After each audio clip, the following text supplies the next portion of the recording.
Each year, Microsoft Research hosts hundreds of influential speakers from around the world, including leading scientists, renowned experts in technology, book authors, and leading academics, and makes videos of these lectures freely available.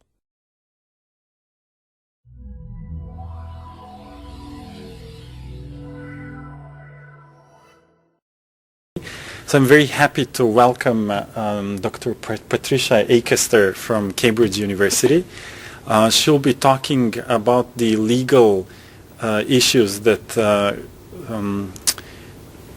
usually addressed by DRM systems, and being a lawyer from the European Union, that is always a fear on this company. So let's see what kind of fears we're going to be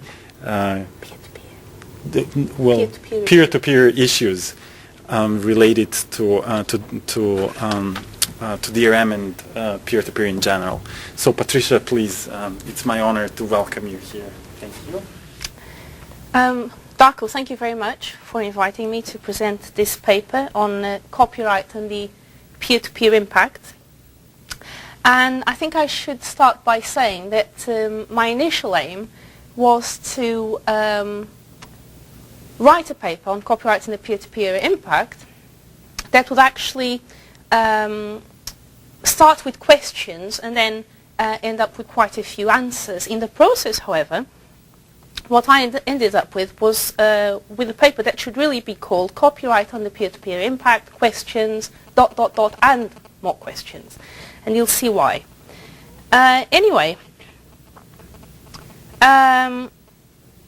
copyright owners have traditionally preferred technological stability, and peer-to-peer exchanges do not represent the first time that they have been thrown into panic by technological change. The fear has normally been that the new modes of reproduction and communication, which are enabled by new technologies, may undermine the structures of incentives that are embedded in copyright laws. And this has generally been a cause of concern for copyright owners. So you could say that peer-to-peer technologies are merely part of the current generation of digital technologies that bring concern to right holders, and their first reaction was basically to follow a strategy of aggressive litigation against the suppliers of peer-to-peer technology. In this context, what you get is different judicial responses that are set out by the courts dealing with the question of whether suppliers of peer-to-peer technology should be found liable for copyright infringement. Now, looking at the case law that has emerged in the last few years, I think that it is possible to distinguish three stages in the context of peer-to-peer case law. And maybe you can help me here, but I think that the first and second stages can be explained on the basis of the technology at stake. I don't think that's necessarily true as regards the third stage. We'll see that. So, first stage. The first stage of case law concerns the first generation of peer-to-peer networks, such as Napster and Namester. Who hasn't heard of Napster and Namester? Everyone has, I suppose. Now, you know that they had centralized file lists, and at this stage, what happens legally, you know about the technological side of things, but what happens legally is that the courts tend to find that those whose business is based on the exploitation of peer-to-peer software are liable for contributory and/or vicarious copyright infringement. This is what happens at this stage. So they're found liable for copyright infringement. Then you get the second generation of peer-to-peer networks, such as Gnutella and FastTrack, and you've all heard of Gnutella and FastTrack, haven't you? Yeah, okay. You get second generation of peer-to-peer networks, and you all know that they have decentralized file lists. Now, it all makes sense legal at this stage because absence of technological responsibility tends to lead to a finding of no infringement against peer-to-peer software providers. But then we get a third stage. And what happens here is that you get this third stage emerging in 2005, And at this stage, we get a very different approach by the courts dealing with the issue of whether or not those whose business is based on exploitation of peer-to-peer software should bear liability for copyright infringement. And the thing is that the technology at stake is still second-generation technology. The systems are still decentralized, but the judicial responses are different. The 2005 decisions in Grokster by the United States Supreme Court, Sharman in Australia, Soribada in Korea, and Kuro in Taiwan seem to mark a turning point in the file-sharing case law. Basically, these cases and these responses are the work of courts. They're the work of courts and not the work of legislators. They're the result of judicial activism, judicial creation, even pragmatic extensions of courses of action. And at this stage, if you look at it, you'd have thought that there were signs of a gradual convergence around the world regarding judicial results. But there's limited cross-fertilization and transplantation of legal concepts. Now, if this has given you any sense of clarity, the fact we've been able to label these stages, and I've even said there was a little bit of convergence around the world, beware, because several questions need to be asked in a peer-to-peer case, and answers may well vary from country to country. Whether an act of primary infringement has taken place may lead to a relatively harmonious answer around the world. Where a country has adhered to the TRIPS Agreement 94, peer-to-peer downloads will generally infringe the reproduction right. Where a country has adhered to the WIPO Treaties 96, peer-to-peer exchanges covering both downloads and uploads will generally infringe, respectively, the reproduction right, the right to copy the work, and the right to make the work available on demand. You all know what this is, to make the work available on demand on the internet so that the user is able to access the work in a place and at a time conveniently selected by himself. So, it seems all right. Okay, we want to know whether or not there's been a primary infringement. We want to know, to start with, whether or not something has been infringed by someone, just, at a very basic level. And it does seem that there's a certain amount of harmony around the world in this context. But, you see, there are conceptual problems, though, as regards the making available right, the right to make the work, the material, available on the internet. You see, it seems easy and non-complex, but there's no clarity as regards what constitutes the act of making available, the persons who make available, or where the making available takes place. Does the making available right cover merely the act of uploading, or does it also cover the act of downloading? Is it only content providers who make available, or do other providers also make available? And where does the act of making available take place? Does it take place at the point of download, at the point of access of the materials, at the point of upload? So there's quite a bit of uncertainty in this context. Another issue that needs to be analyzed is whether or not there's an act of secondary infringement. You see, you want to find out whether or not there's been an act of primary infringement, whether or not someone has actually committed an act of copyright infringement. But then you also want to know whether or not someone has facilitated that infringement. Okay, so that legally, that's also an important question.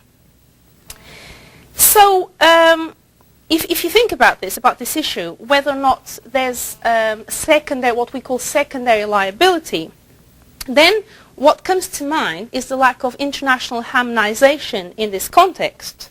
And then you have to ask whether or not we do need harmonization. Should we all have the same set of laws in this context? And if so, what template we should follow? Should we say that copyright will be infringed by someone who facilitates a peer-to-peer transmission by supplying a service which identifies at any given time a source or sources of a particular file which contains a copy of a work without the authorization of the respective copyright holder? Should we say, look, we shouldn't really penalize people when they do facilitate, but for non-commercial purposes? Should we say it doesn't matter whether or not they get money from it? I mean, does BitTorrent, the person behind BitTorrent, do they get money from what they do, as far as you know? They don't get anything. Okay, so should that be of interest or not? Should that be a consideration, you see? What should we do with regards to ISPs and search engines such as Google? Should we also penalize them or not? Should we go for existing international agreements and amend them? Should we create a new international agreement? There are lots of questions here too. Just one comment here. So the business side is really not clear, because what's happening is you can have a company which is not making absolutely no money whatsoever on a particular service which may facilitate infringement. But then you can have an act, let's say you can have, so the company is not making money, but then some other company can have some other secondary interest in the business that the company is doing and buy that company for an outstanding amount of cash. Yeah. So not only that the smaller company, the company which got acquired, was not making cash, the new company is not also going to make cash on this, yet the infringement will happen, and all of a sudden the big company has the resources essentially to kind of compensate the ones which have, so it kind of, it's a very complex game, because the company which has created the peer-to-peer file sharing service, for example, let's say that's one service, they actually, the law would put them in a position that another company would not have incentives to acquire this company, and these incentives could be for some totally different type of a business, for example, for collaboration. So how do you put like the justice kind of at the right place over there? Well, I'm not sure, but in the US, in the Grokster case, which you may be familiar with, at the one that at the level of the United States Supreme Court, what they said was that Grokster had actively induced infringement. They said they had taken affirmative steps which had actively induced infringement, and there was 3 signs of intent. So now basically in the US as it stands, you do have to focus on behavior. Don't focus on the technology, focus on behavior. And there were 3 signs of intent. And one of the signs of intent to induce, to take affirmative steps that would cause infringement, was to do precisely with their user base. And their user base increased on the basis of the use of the... so that would probably be one of the things that they would look at. But then another question, I mean, this is a whole other thing, but then another question is whether or not these 3 signs of evidence of intent, which were put forward by your Supreme Court in the Grokster case, is whether or not these 3 signs of intent have to be present in future cases or not, because they didn't say that. They said in that particular case, these 3 signs of intent meant that they, actually wanted to induce infringement. But what we don't know is whether or not they have to be present in other cases. But in any case, it does seem to be a consideration. Okay, so basically, we've talked about infringement. So if faced with a peer-to-peer case, you have to find out whether or not the user has committed infringement, the end user, and you also have to see whether or not someone behind the user has actually caused, induced, facilitated that infringement. Well, we've seen that, right? Okay. Now, you have to look at something else. You have to see whether or not the act at state is covered by an exception. So, is the act at stake, the infringement, is it covered by an exception, such as fair use in the United States, or the more restrictive fair dealing in the UK, or the private copying exception, which is very popular in continental Europe? You see, the thing is, it may seem trivial, but it isn't, because if the act at stake is covered by an exception, then certain acts of file sharing may be justified by public policy considerations. Again, the problem is that answers may vary from country to country. Now, in the European Union, the Commission's approach to this issue took the shape of Article 5 of the Information Society Directive. This is a directive that emerged in the year 2001 and that attempted to deal with some of the issues of the digital agenda, as it's called. Now, there's an article in that directive, Article 5.2b, there it is, which covers private copying. What that means is that the act of downloading a copy of a work without the authorization of the respective copyright holder, when it's carried for private purposes, subject to the existence of a compensation, may be illegal. Which means, yet again, that peer-to-peer file sharing could be, to an extent and in certain circumstances, legal. Now, you'd have thought, okay, that's easy. The EC came up with this provision. It was applied around the European Union. So you'll get a straight answer. It'll be quite easy to ascertain whether or not that particular act of file sharing is legal. Well, the problem is that not all EC countries retain this called private copying exception. And this is a situation that was allowed by the implementation method which was enshrined in Article 5 of the Information Society Directive, because you see, the EC legislator was very lenient. It wanted to be very flexible, so it didn't make it compulsory for the EC members to implement this exception. It just said you can implement it. And what that's meant is that the act of downloading a copy of a work may be legal in some EC countries and illegal in others. So in some countries that have implemented this private copying exception, certain acts of file sharing, such as downloading, will be justified and will be legal. In other countries, both the act of downloading and uploading could be justified. And then in other countries, such as the UK, neither of these situations will actually apply because the UK refused to implement this particular exception. So you see, it's not, yet again, there's a lot of uncertainty. And I don't want to bore you, but there's yet something else that one has to consider, which is that you have to add to this already complex equation, the fact that both the WIPO copyright treaty, this is a copyright treaty which was achieved in Geneva in 1996, and the TRIPS agreement, which goes back to 1994, place exceptions to the protection of copyright under the umbrella of the three-step test. Now you'll say to me, what is this three-step test that you're talking about? Well, this is a test to ascertain the legality of exceptions that derives from the Berne Convention, which is a famous convention in the field of copyrights, devoted to the protection of literary and artistic works. And according to this test, you can have exceptions to the rule. That is, you can have exceptions to the protection of copyright, okay? And this is the sort of thing that enables you as a citizen, as a user, to go to a library and read a book for free. When, when you go into a library, you don't give them $10 each time you read a book, do you? Because there's an exception to the rule, right? Okay, fair enough. Now, what the Berne Convention says is, great, you can do those things, but we have to make sure that these exceptions to the rule are only applied in certain cases, and they can't hinder the economic right or the moral right of the author, okay? Now, it gets a bit more complex because in certain countries, this three-step test has been implemented through what we overcomplicated lawyers call the ratio legis of the exception. Try to make this clearer.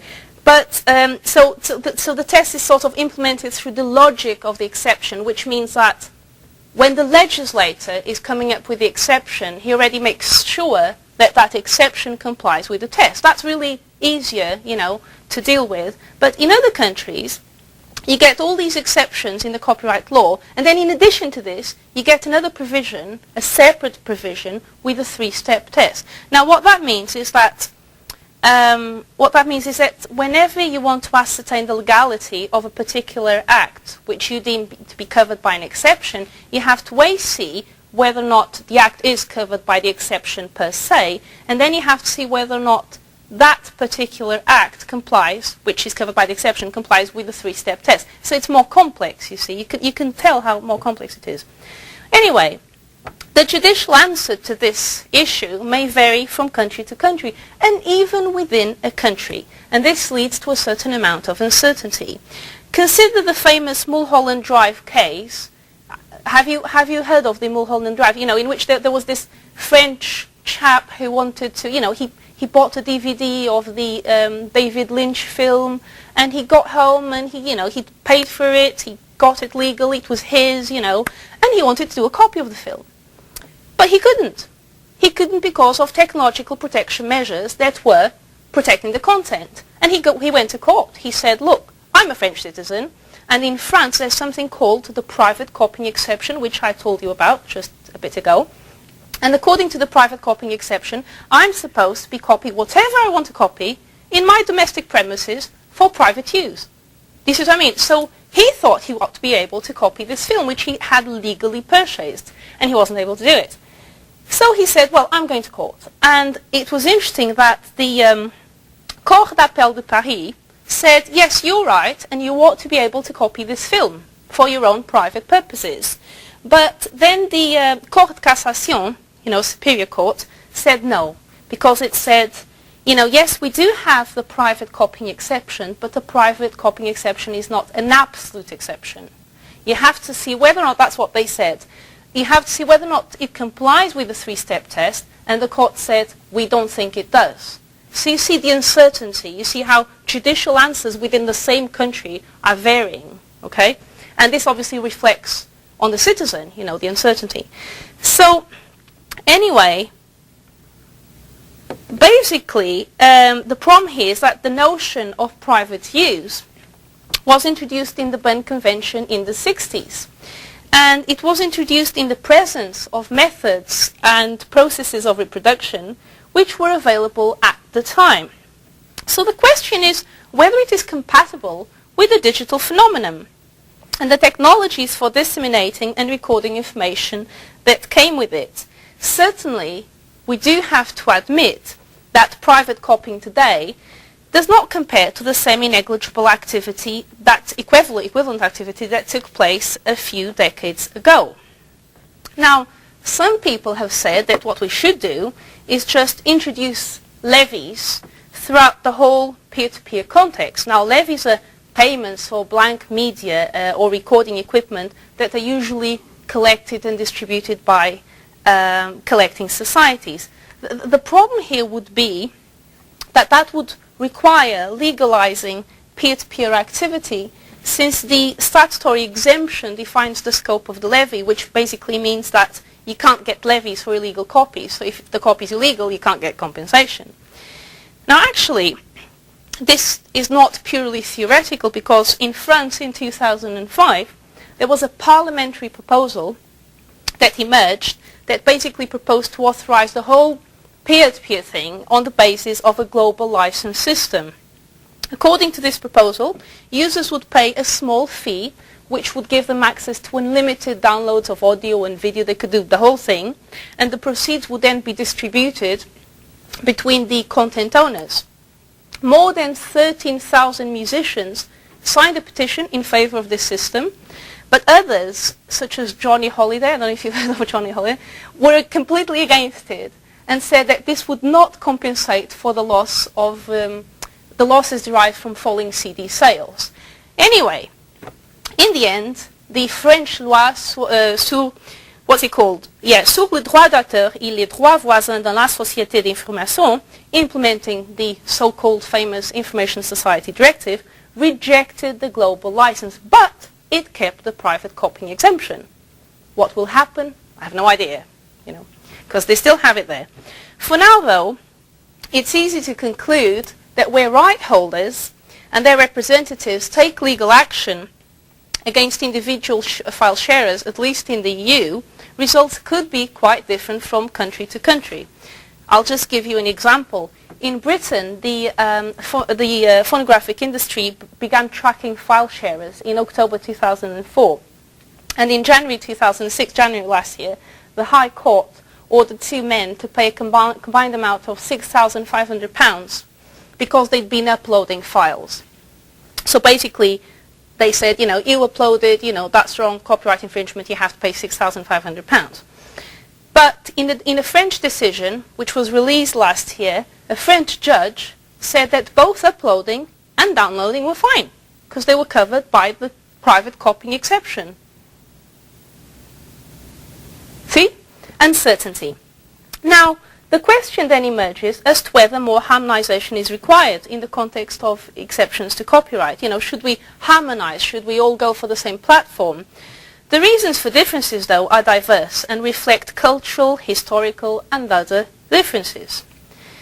Okay, I'm going to bore you a little bit more because there's yet another question you have to ask. Do you remember how we talked about infringement? Do you remember how infringement has to be looked at from the perspective of the user and the perspective of whoever's facilitating the actions of the user?